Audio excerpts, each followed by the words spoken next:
Hey, Tony Gaskins here, popping in. Now listen to me. You know it's going to be a reckoning that we will face if we cannot come to a place of love and understanding and loving our neighbors as we love ourselves. It's so, and this is the thing, is that you got to realize that when you step into that realm of Christianity, it's not a good old boys club. It's not a fraternity or a sorority.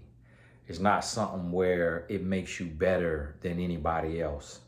It's not something that separates you in a elitist way. That's not what it's about.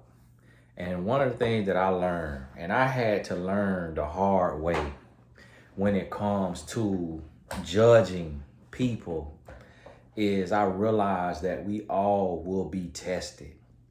We all will be confronted. Like I remember looking at seeing marriages fail left and right, left and right. And my marriage was going good.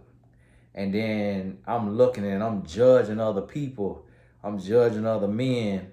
And then the next thing you know, I'm faced with marital test in the sense of when my money went up, my ego got bigger. The way that I start to talk to people, the way I start to look around, when I start to hear certain things from men, start to make me feel like, oh, I'm the prize. And I have forgot Ephesians 5 and what I knew to be right and true and how I'm supposed to love my wife. And I felt that tug, that spiritual tug. And I had to come to a place to where I start to realize and see how a marriage can be torn apart, how a divorce can happen after you've been married 2, 3, 4, 5, 6, 7, 8, 9, 10 years. And where I would sit back and self-righteously judge, I realized that I could be taken through that same thing. Then I started to look and see how men fall short, and they may fall into infidelity. They may fall into a money trap. And then everything that I could look at a man and see how he could be judged, and I could judge him, I was tested with all those tests. And then I realized, oh, this is why he failed, because this test ain't easy to pass. When I could look at this man and that man and judge him because of his alcohol use or his marijuana use, and then I come into a strong place of stress and just feeling like, man, I need me a drink.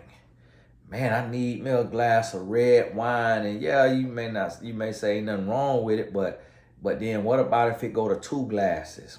I could see how it could go to 2 glasses. I could see how it could go to 3 glasses. I could see how somebody could drink a whole bottle of wine in a night, how somebody could drink a bottle of Hennessy in a night because of their pain, because of their trauma, because of their stress. So where I was sitting back judging, I started to realize that the same thing we judge, we're going to go through it. We're going to go through it. And the adversary going to test us. The adversary going to test us. And that's why I say you have to be careful what you are secretly wishing on people. I remember I was out here, I was doing my thing, and I was one of the first ones out the gate in relationship coaching. One of the first ones. Like when I started relationship coaching and it took off for me, there was no other relationship coaches that were like big, that had like a lot of celebrity followers and things of that nature. Coaches. Now there were people who wrote about love and like poetry type stuff. And there was a little time right there where I remember specifically a brother came out of nowhere. Devon Franklin, he came out of nowhere. And Oprah partnered with him, had him hosting her event, had him on her show, and all of that. And I had been toiling and working And Devon came from film production into life coaching and author and all of this. And I remember in the beginning, y'all hold on one second. My wife calling me, but I need to let this video keep going. Baby, what's up?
Y'all gotta forgive me.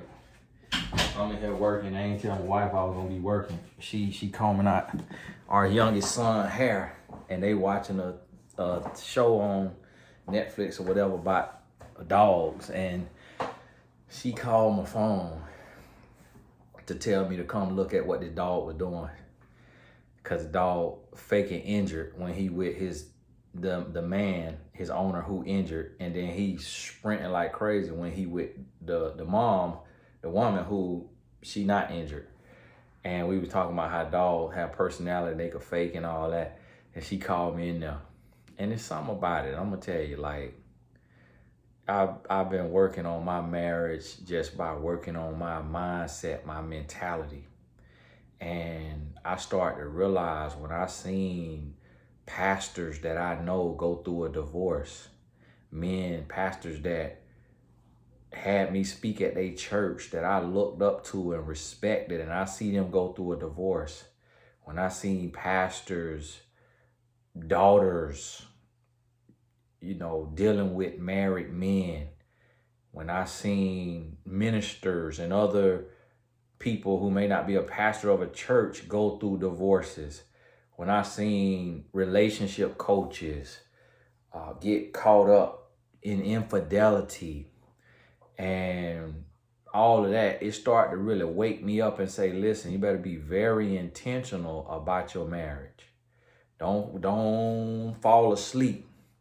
So I've been very intentional about my attention to my wife and just my emotional intelligence, because I come on here and I be emotionally intelligent with y'all for the most part, but then I got to remember to be emotionally intelligent with the people closest to me, my wife and my kids. And the whole point of this here message is that you're going to be tested where you complacent.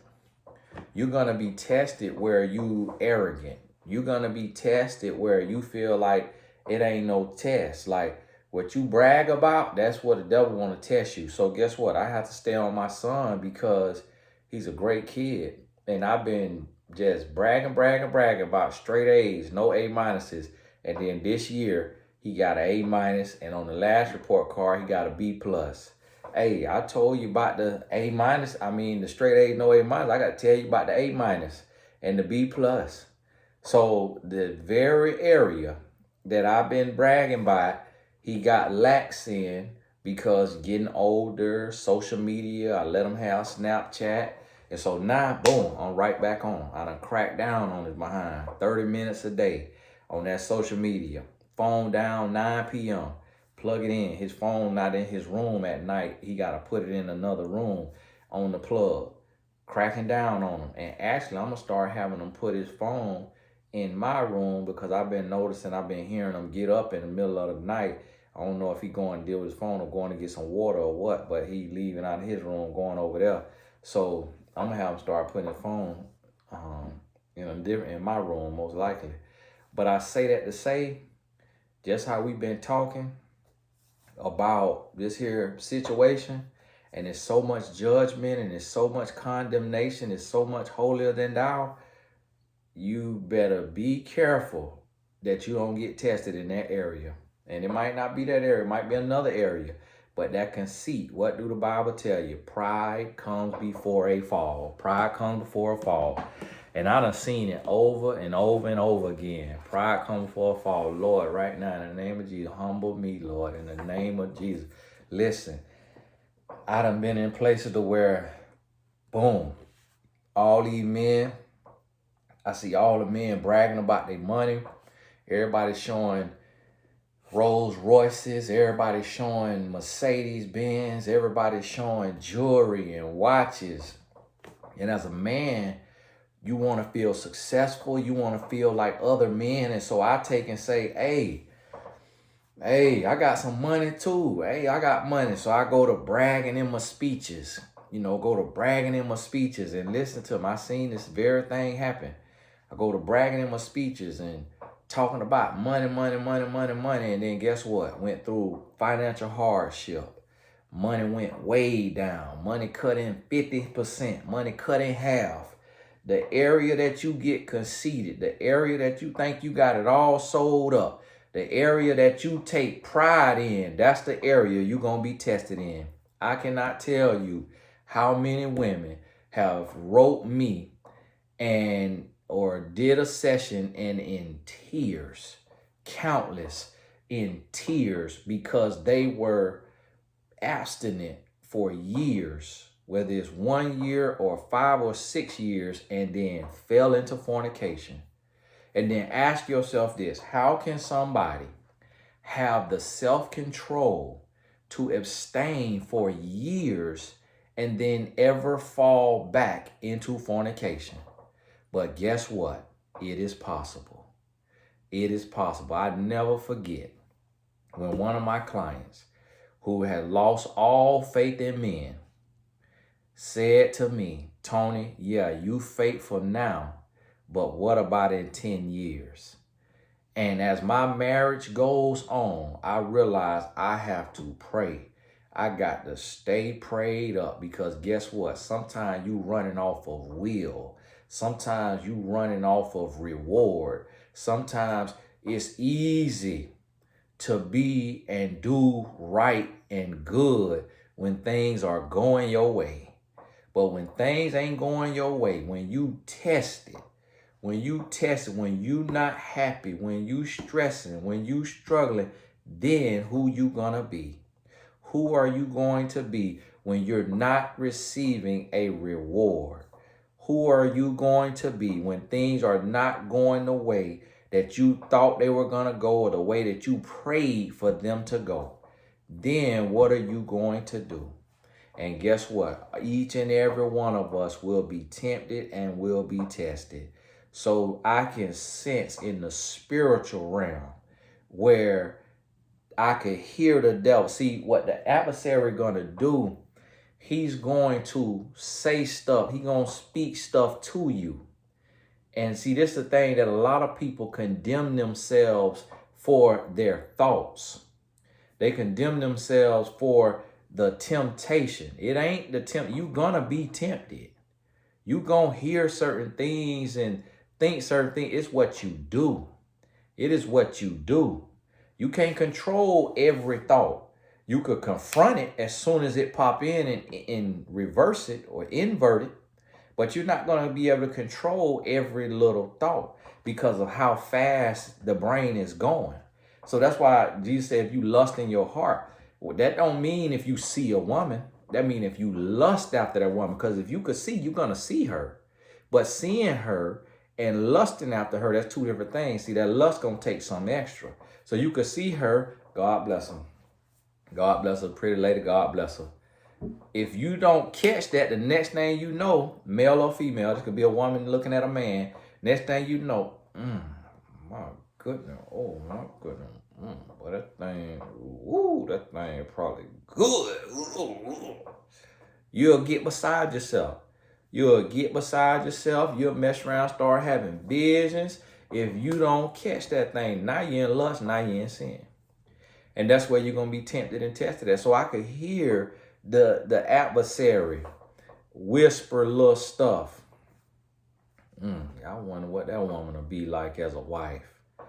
Man, I wish my wife did this. I wish my wife did that. Man, I wish my wife was like this. I wish my wife like that. It just, you hear the adversary. What if your wife, man, why your wife don't do this? Man, why your wife ain't like this? Man, what if your wife was like this right here, doing this right here, made this amount of money, or did this? You will hear that, and then guess what? That's when I realized, oh, this the test. This is the test. This is the test where a lot of men who look like me, sound like me, talk like me, on the same path as me, this is where they failed. Because they started to look without instead of within. They started to feel a sense of ego and pride. They start to feel special, like they somebody, and look down on their wife because their wife ain't making the money that they making, or bringing the amount of money or any amount of money to the table. They start to feel like they built everything, they made everything. And we do that as people who, if you're the one who working and making the money, it's easy to go into that space and feel a sense of pride, and that pride become arrogance. And then that then turns into resentment. And so I had to see that and recognize that and say, whoa, okay, all righty, let me address this. And see, this is what people don't want to do. This is what people don't want to hear. And we don't want to confront this. And so we want to feel like we are better than. We want to be holier than thou. We want to feel like, oh, I'll never fall into that temptation. I'll never fall into that sin. But guess what?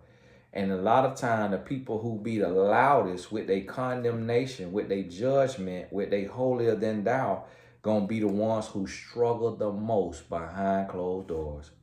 Gonna be the ones, I could look at some men who is online preaching and teaching all about the Bible and regurgitating all about the Bible, and I could see a spirit of pornography all over them. I could look at them as a man and know that this man struggles in the dark with pornography. Because as a man, I know what type of man was a magnet for women. We know that as men. Men know men.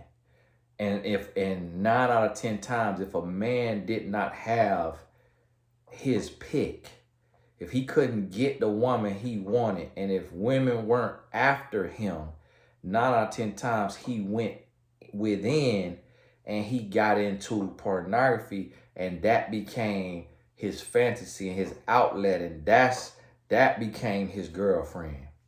And if anybody has ever heard of pornography, looked at it, you know how addicting it could be if you don't take control of that situation through prayer, fasting, supplication, whatever you want to call it. But if you don't take control of that situation, and that's one reason right there. That's why I have never smoked weed, because I see the hold that it has on people I know and love. That's why I do not get drunk, because I see the hold it has on people I know and love. That's why I do not watch porn, because I see the hold it has on people. that I know and love. And I could look and see. And that's why I try to tell you. Now, see, for me, what my struggle will be is I've built the brand. And so I've come so far that, and I've built to a point that I am deathly afraid of cheating on my wife. But where my struggle, where the devil try to get me, is to wanna, hey, well, your wife ain't loving you enough. You doing all this for your wife. You providing all of this, and she ain't doing this and this and this and this. So you need to talk down to her. You need to rip her a new one. You need to make her feel less than. You need to tell her about all the women that would love to be with you and what she need to be doing for you. That become that ego. And see how I'm articulating this? You got to be able to recognize. And see, that's why the Bible say wherever there is temptation, there will be a way of escape. Meaning that the Lord gonna show you where the test is. He's not going to give you the test without giving you the answers. He's gonna tell you how to pass this test. You're going to see the way of escape. So you just can't be trapped. Now, you're going to go through some things. You're going to deal with some things in life. But you got to understand that there will be a way. There will be a way of escape. And a lot of times we take that for granted. And we don't realize and believe that.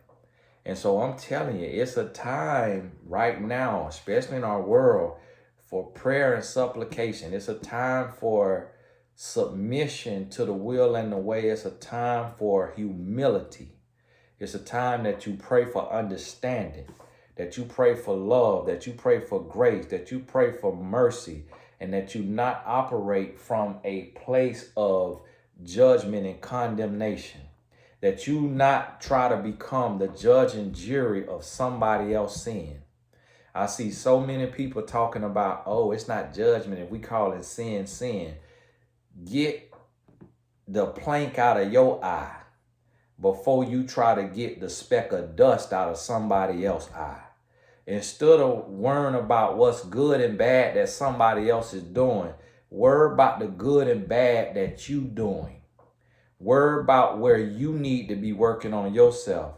While you judging this person for what they doing, worry about the masturbation that you into, the pornography that you into, the gossiping you into, the backbiting you into, the petty theft you into, the lying you into, the covetousness you into, jealous of other women who are getting married before you, jealous of other men who are getting married before you or getting more money than you, jealous of people who following is bigger than yours, jealous of people who have a platform, jealous of people who have something that you've been praying for and that you feel deserving of, that you feel worthy of, but it looked like somebody else getting the reward. And that's why I was telling y'all about the brother Devon is, here I am, had been toiling and toiling and toiling, and then he come out of nowhere and was shot right to the top.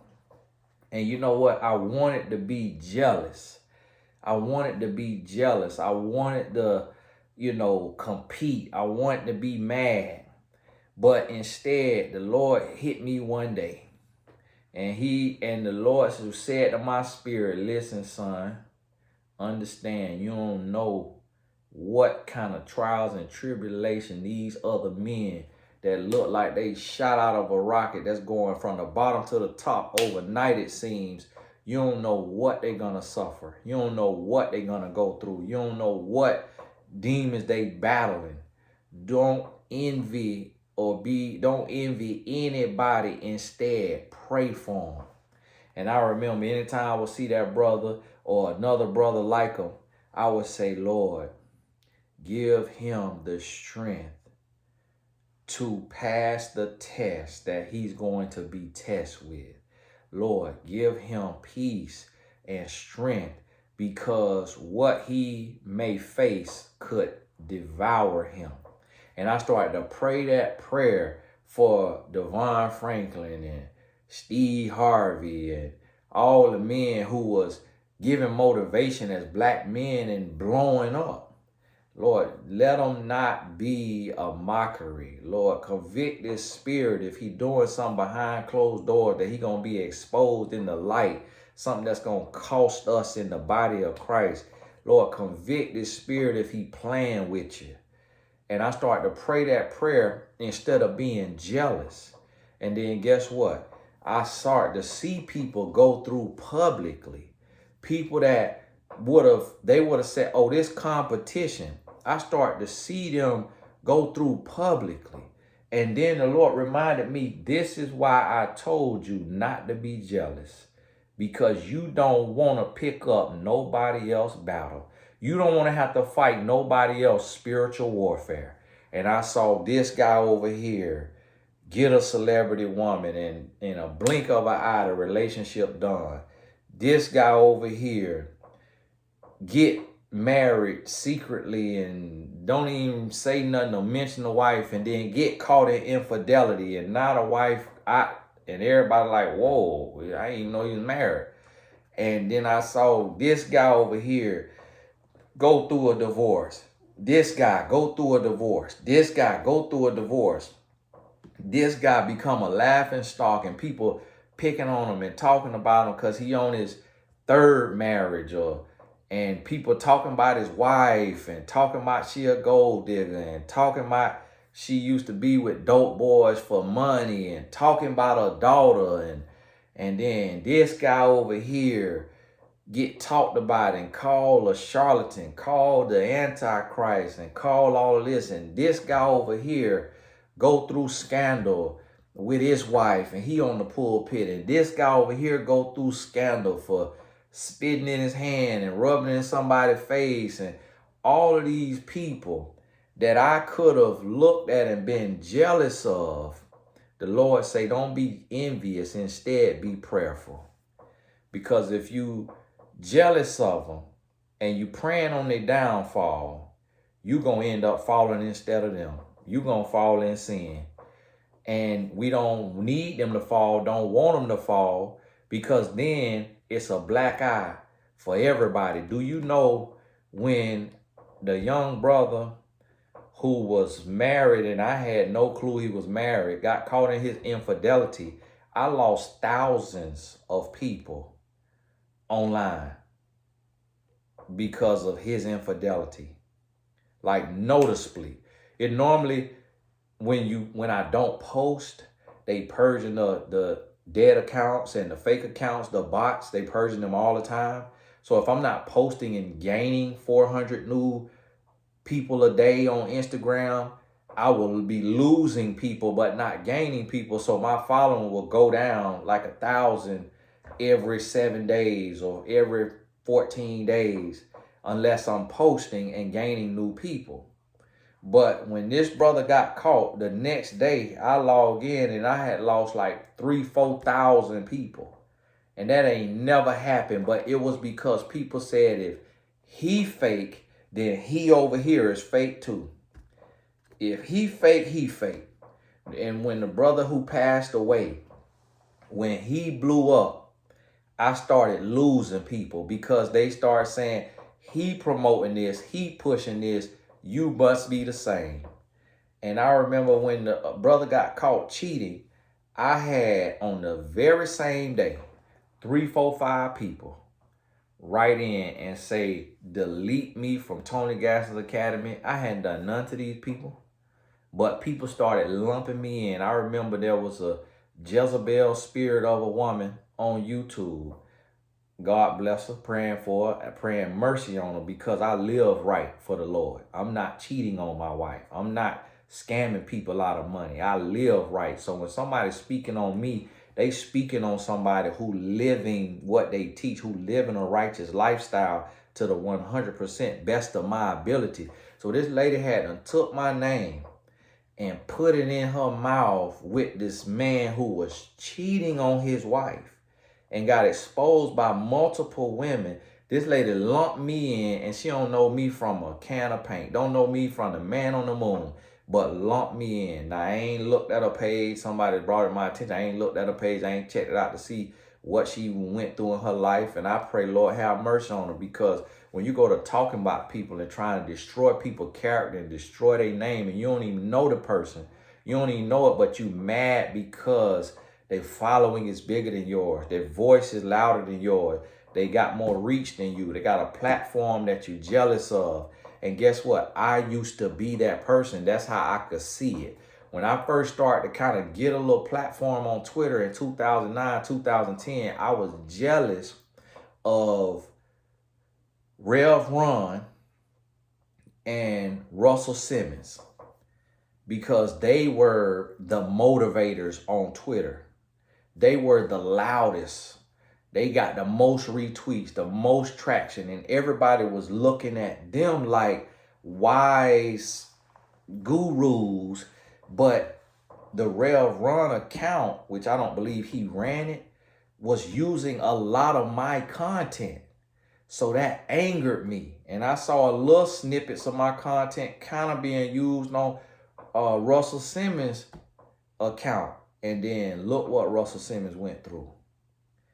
And then the Lord reminded me, this is why you don't be jealous. You don't know what somebody is fighting, what somebody going through, what allegations gonna be levied upon people. And so I'm praying, Lord, don't let no allegations, it's false allegations. Now, I don't know what's real and fake with other people's business, but I'm saying for me, because somebody could wake up one day and just want to say, oh, this right here, and be completely led by a satanic spirit, just like the lady who done wished death on me today or yesterday. And then the lady who commented on my wife page about my videos because she don't agree with it, and comment on my page, and going to that extent to harass somebody online over their voice, their opinion, because it don't line up with what they feel. And the lady talking about, it's many of us that are hurt who we thought Tony Gasson was a Christian. So got the audacity to strip me of my Christianity because I see things differently. So now got the audacity to say I'm not a Christian, like he or she is a judge, because it's a name with a picture. I don't know if it's who is a man or a woman, is the judge, and got a heaven or hell to put me in because I don't see this here overturning, and I'm not rejoicing in this overturning. And then got people who lying and putting words in my life, in my mouth, saying that I'm in favor of the A word, the procedure, when I clearly said I'm against it and I don't agree with it. But I also do not agree with forcing somebody to do or don't do something with their own body, and to strip people of a choice that they were given to make, a choice they was given to make. Because it's different if it was outlawed forever and it never was given to them. But when you give somebody something and then you give them something and they see that as freedom and free will, and then you strip it back, then that becomes a dictatorship. So I look at that like, okay, I understand that this act could be deemed as wrong, and this act could be deemed as taking innocent life. I understand that. But because this here has been stripped, I'm looking at the bigger picture. I'm not focusing on this here ruling. I'm focusing on, in 100 years, are they going to feel like they made a mistake by giving black people their freedom? Because they thought giving women the right to go get that procedure was giving them freedom and choice over their body. That's what they said. And then they had a change of heart. So if they gave black people freedom from slavery, and then in 50 years, 100 years from now, if they go and say, well, we don't feel like this is the right thing anymore, that we made a mistake, so we're about to bring back slavery. History repeats itself. So I'm thinking about like that. But then you got people who are strip me of my Christianity because I don't see it the way they see it. And then will chase me around online, Instagram, Facebook, YouTube, harassing me, trying to force me to see what they see when I'm expressing my thoughts and views on my page.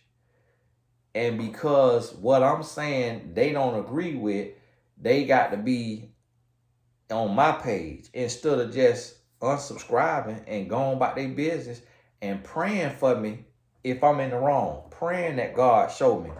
But see, what we'll do is what fake believers will do, will pray for a downfall. We'll pray for a downfall. We'll pray for sickness upon somebody. We'll pray for death upon somebody. That ain't of God. That ain't of God. And the very thing, and like the good book tell us, if you hoping and wishing that calamity come to somebody else's life, God ain't gonna touch them. He ain't gonna touch them because that's not his thing. God don't punish people because you want them to be punished. God gonna punish somebody or correct somebody or convict somebody because that what he wants to do as God, not because you feel what somebody else deserves because their opinion is different than yours. And so that's what I'm trying to tell you. It's gonna be a reckoning if we don't get our spirit in line and come into a place of humility and reverence and seeking the face of for understanding and wisdom and knowledge and clarity without just jumping to something. And people talking about, oh, well, people was, I was praying that this happened to that person or that this happened to this legislation, to this law, and then it happened. So that must be an answer to my prayer. So you think. I was praying that I would get a job as a life coach for an NBA team. And then I got it and almost lost my marriage and lost my son. So was that God? So was that of God, even though I was praying for it? A lot of times stuff we be praying for, God ain't answered that prayer. Sometimes the adversary will answer that because he know what door that's going to open. I remember growing up in the church and being in church every time the doors open, and they used to always talk about people come to church and pray for a job. Lord, bless me with a job, bless me with a job, bless me with a job, bless me with a job. And then they get hired at Walmart and they schedule for Sunday and Wednesday. And they got to miss all of the services because of the job that they was praying for. It took them away from church, which being babies in the Lord, and you're not even a baby, the Bible says, forsake not the fellowship. So now that they not fellowshipping, they growing further and further and further away from God. And the pastor used to say, you got to be careful because you praying for this and you praying for this and you praying for this, but the devil sent a snare. The devil will send a snare sometime. And see, a snare is like a hook in a fish mouth with some bait on it. The devil will send a snare to make you think that this is an answer to your prayer. But what I have learned in my life, that oftentimes when you praying for destiny, to have a date with your destiny, the devil will send you a distraction that looks like destiny. And people think the adversary can't hear. People think the devil can't hear. Somebody asked me that, so you trying to say the devil will hear our prayers and then he could send something that looked like the answer? What you think the devil was quoting scripture to Jesus by? How you think the devil knew what to say to Eve about the tree? Yes, the adversary know the word and know what your heart desire. That ain't rocket science. To know you want a promotion and you want to make more money, but if that promotion gonna take you from your family, take you from your kids, take you from your church, is that of God? But it looked like it because now you making double or you making 50% more. Now you got the job you've been praying for, but I realized that Sometimes my dream is God's nightmare. And that's what I had to realize. That sometimes what I want ain't what he want. But see, when we not sensitive and we just conceited and arrogant and prideful in our walk, we don't know no better. We don't know no better, and we're not being sensitive to the Spirit. And then we want to take Scripture and use it and just use it like a blanket and not understand wisdom and discretion and serving God in spirit and in truth, not in your ninth grade comprehension skills. God is a spirit.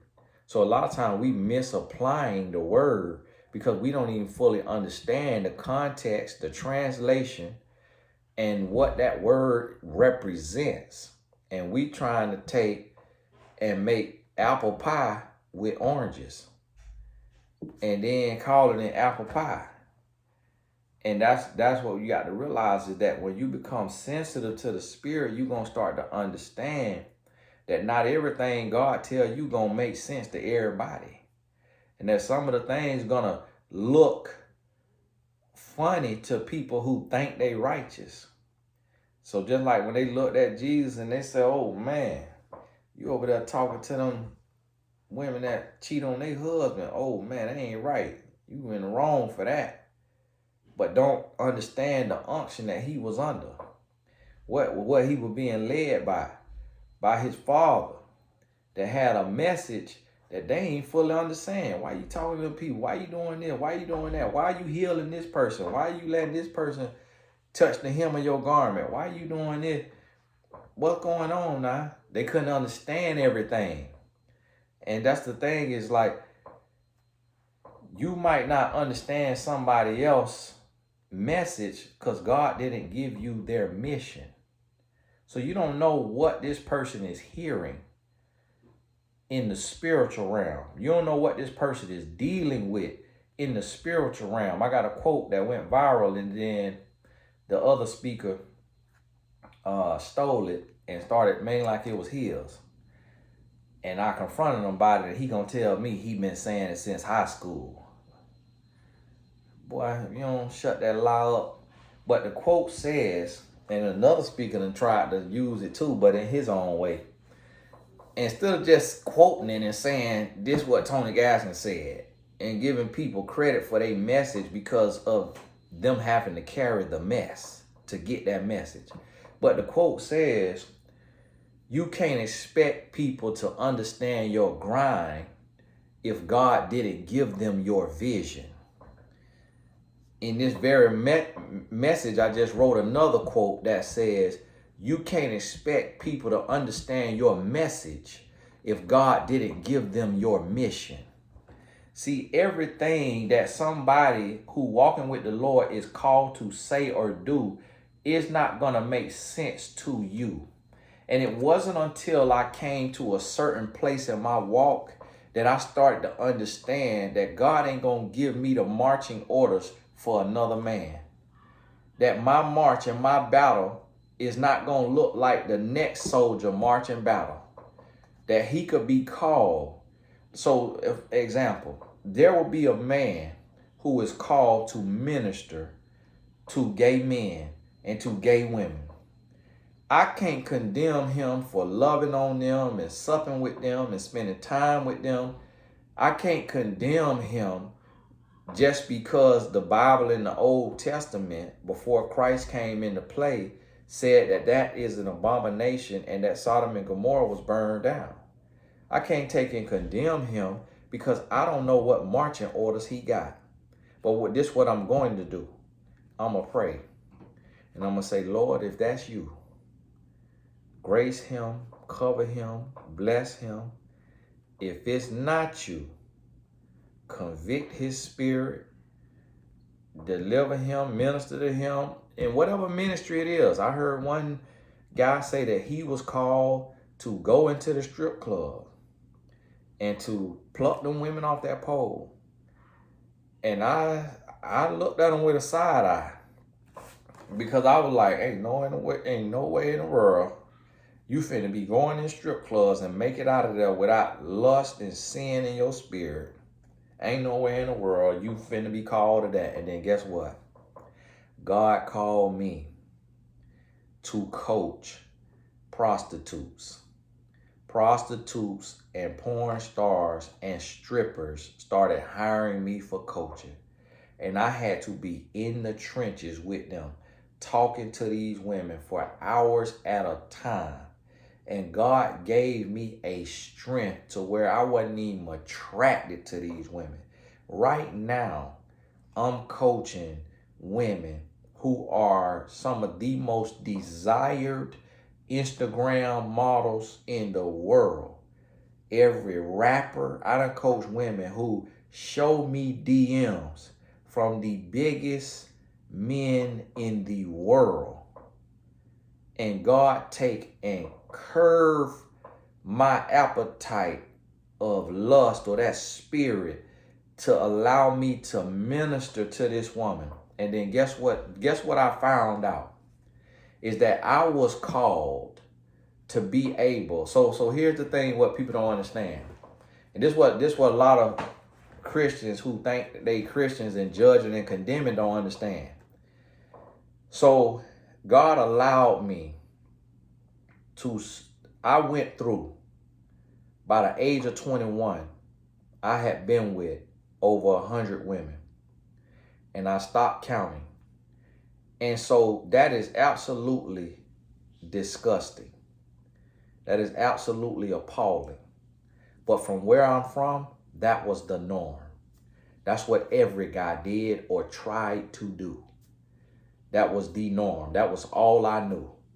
To do the opposite, I would have been an anomaly. I would have stuck out like a sore thumb. I would have been talked about. I would have been bullied.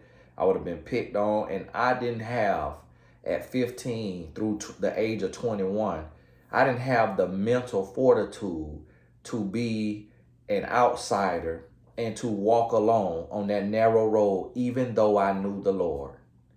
But the Lord allowed me to go through that without catching HIV or another STD. And then on the other side, the Lord used me to be one of the biggest relationship coaches in the world. And so one of the things that helps me when I'm in the trenches coaching an escort or a stripper or an Instagram model, these women who have a perfect body, one of the things that helped me is my promiscuous past. If I had been a virgin until marriage, I would succumb to the lust of the lure of these women. If I had not been out there in the world like Saul was before he became Apostle Paul, I would have succumbed to the lure of these multiple women. But because I done been out there, I done seen it. I know what it looked like. I know what it smelled like. I know what it feel like. I know the vanity of it. I know that it's not fulfilling. I know that it don't change your life in a positive way. I know it doesn't benefit your life. So because I already have those answers, I have no desire to sleep with another woman in this stage of my life. I have no desire to sleep with another woman outside of my wife, no matter how she look, how beautiful she is, how much money she got, where she come from, what tricks she could do in the bedroom. I have no desire. And the reason why is because of what I've already gone through and the grace and the strength that God has given me. It ain't just my past, because a lot of men have that past, but they still addicted to it. They still trapped in that lifestyle. So I want you to understand what I'm trying to tell you is that a lot of times God will use the things that were an abomination to him, that were sick and disgusting to him. He will use that and let that be a training ground.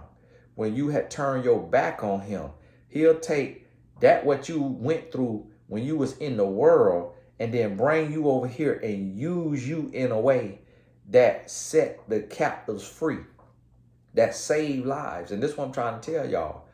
The women who done went through this here, situation, God could see that as sin and know that they done went through that, and it's going to be some women that done had multiple of those procedures. And it will be those women who can come and reach a woman who is thinking about having the procedure. Because I've had so many men and women hire me for coaching, and they say they fired their therapist because they realized their therapists have not been through anything near what they was going through. And they hired me because of my checkered past, because I have been a womanizer, because I have been a drug dealer, because I've been toxic and controlling and abusive and a thief and a criminal. Because I have been all of those things, they say you will understand my pain, my struggle, and the reason why I want to make a change. And you will understand how I can make that change. But somebody who has been perfect all their life, who has been pristine, they ain't never been knocked down, they ain't never failed to temptation, will not understand the depths of my soul, my pain, my struggle, my strength, my hopes, my desires, my fears, my worries. And so this what I'm trying to tell people is that just like everything is allowed by God, what is bad will then be turned into good. What's evil can be turned into good. What was frowned upon and an abomination can be turned into something that helps save. So unless you fall on your face and you come to a place of humility and you pray for wisdom, you pray for understanding, you pray for knowledge, you pray for grace, you pray for mercy, you pray for compassion, unless you come to that place, you will miss what God is trying to do in your life and in those around you that you've been judging and condemning. You will miss it all. You will miss your ministry.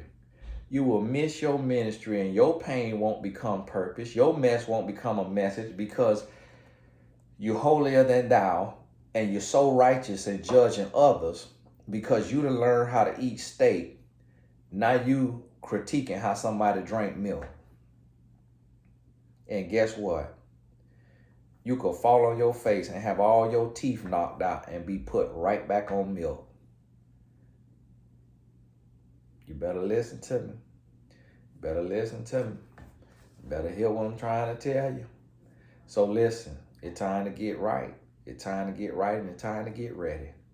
Because what you see going on right here is just the beginning. The test that's in somebody else's classroom finna be in your classroom. The snake that's in somebody else's grass about to be in your grass. The trials and tribulation that your neighbor going through, that you condemning and judging them because they failed to it, it's about to be testing you, and it's going to test you in a different way. It's going to test you in a way you ain't thought was going to come. And unless you are humble, if you prideful, it's going to come before your downfall. But if you humble, you're going to be able to recognize it, and you also going to see the way of escape. Hey, this Tony Gaskin. God bless you. Get ready now. I'm out and about, so if you're looking at my stories, I'm out and about with my wife. But we got a class coming up July 16th for those of y'all who want to learn how to write your story. I'm going to teach you how I write a book in a week. And I'm going to share my tips and tools with you. And I shared it in the Birth Your Book briefly, it's sort of kind of, but I'm going to go a little deeper, and I'm going to articulate what the Lord gave me on my writing and how I write these 200-page plus books.